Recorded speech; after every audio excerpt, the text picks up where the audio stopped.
Assalamualaikum warahmatullahi wabarakatuh. Perkenalkan, nama saya Dani Syakir Mazhar. Di sini saya akan menjelaskan mengenai analisa matan hadis Rasul Ibnu Asakir mengenai wabah penyakit. Sebelum masuk ke pembahasan, perlu diketahui bahwa dalam kajian hadis terdapat dua kajian utama, yaitu kajian sanad dan juga kajian matan. Kajian sanad itu berkaitan dengan perawi-perawi hadis yang meriwayatkan suatu hadis, dan kajian matan itu berkaitan dengan isi atau makna teks hadis tersebut. Kajian matan atau kritik matan dilakukan sebagai cara untuk mengetahui bahwa apakah suatu hadis tersebut bisa ditetapkan sebagai hadis yang sahih ataupun tidak, sehingga jika diketahui kualitas matan hadis tersebut, suatu hadis itu bisa diamalkan oleh umat Islam, tapi dengan catatan harus melihat kondisi yang ada, begitu ya, kondisi baik itu kondisi masyarakat, lingkungan dan lain sebagainya. Dalam hadis Ibnu Asakir ini yang berbicara mengenai wabah, yang mana pada saat ini Indonesia khususnya maupun seluruh dunia, seluruh negara sedang menghadapi pandemi COVID-19, yang mana pandemi ini telah berlangsung selama kurang lebih 1 tahun lebih. Pandemi ini telah berlangsung dan masih berlangsung. Dalam kajian analisis matan ini ada beberapa hal yang dibahas, yaitu bagaimana kualitas matan jika dikaitkan dengan kualitas sanad, bagaimana kandungan makna, serta bagaimana kontekstualisasi dengan isu-isu modern.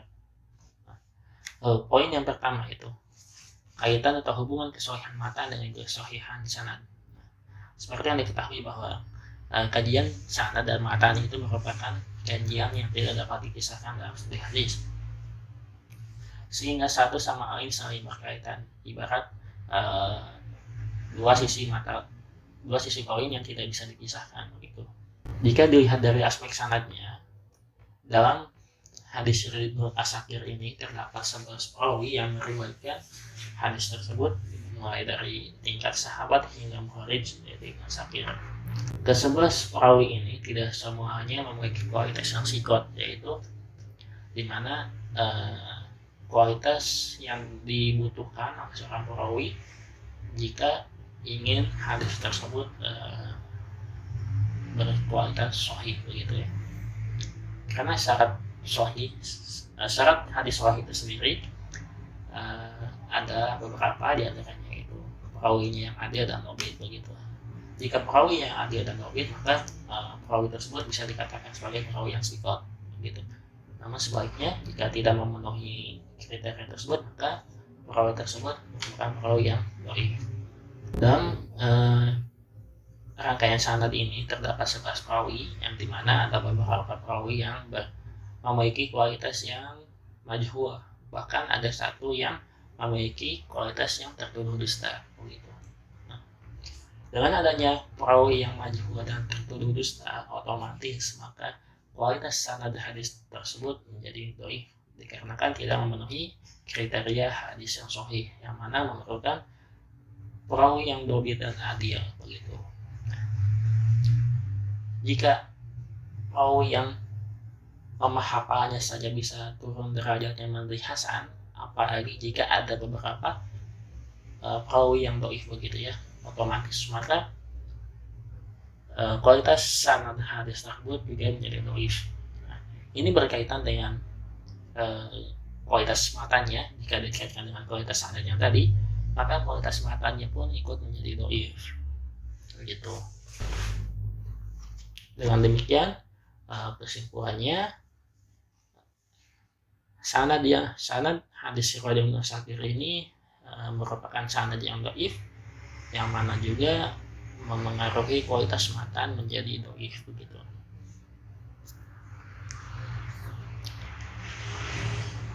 Lalu untuk pembahasan selanjutnya itu analisa susunan lafal matan. Dalam riwayat Ibnu Asakir ini terdapat dua hadis lainnya yang memiliki makna yang sama, namun terdapat perbedaan lafaz atau lafal matan hadis begitu. Karena kebanyakan hadis tersebut diriwayatkan secara maknawi, yang makna lafaznya bisa berbeda, tapi makna atau inti hadisnya itu tetap sama begitu. Sangat jarang atau sangat sedikit hadis yang diriwayatkan secara lafzi yang sama persis dengan apa yang diucapkan Rasulullah SAW.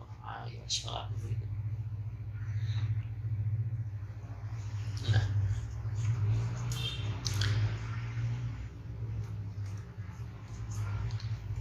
dalam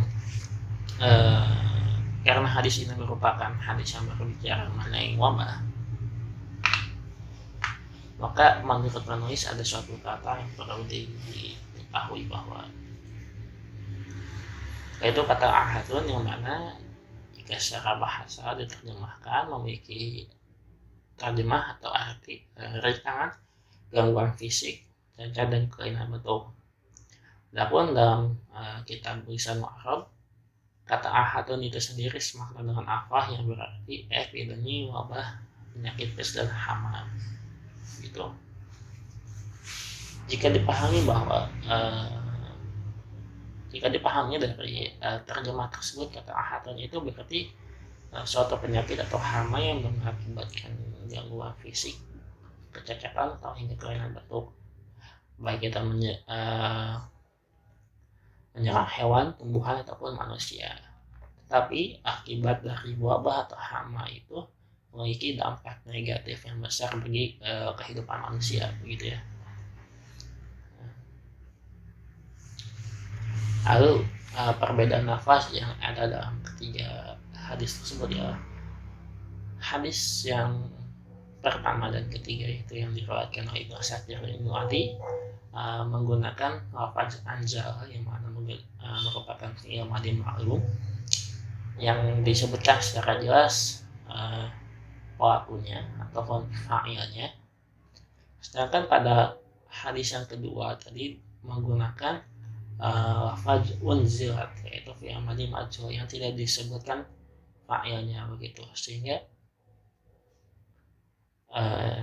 secara gramatikal ada perbedaan penggunaan lafaz kata kerja begitu, tapi intinya masih sama. Lalu pembahasan yang ketiga itu kandungan makna atau konteks dan kontekstualisasinya dengan situasi kekinian.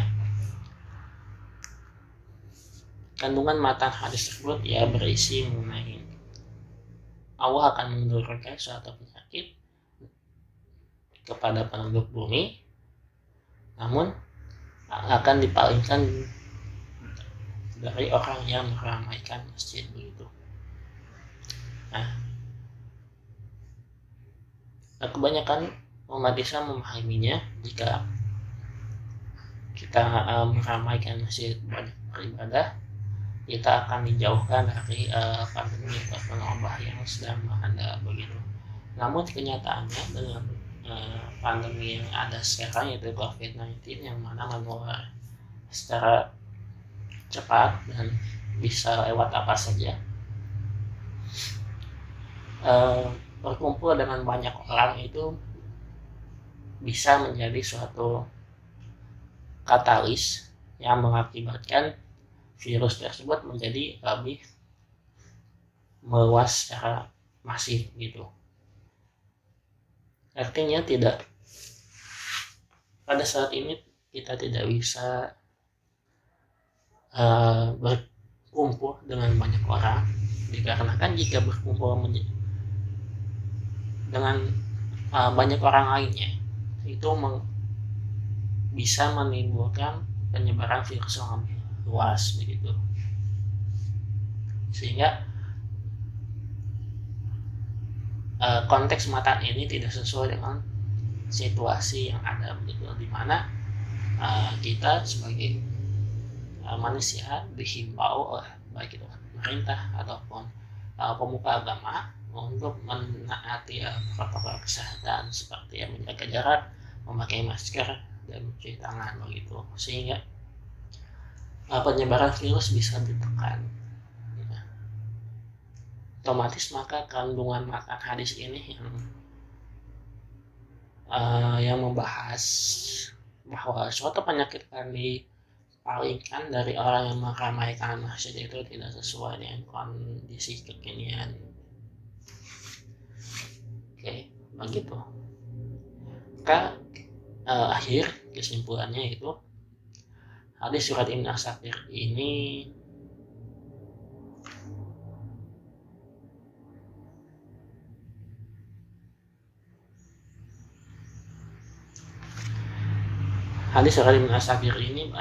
sanadnya bernilai dhaif.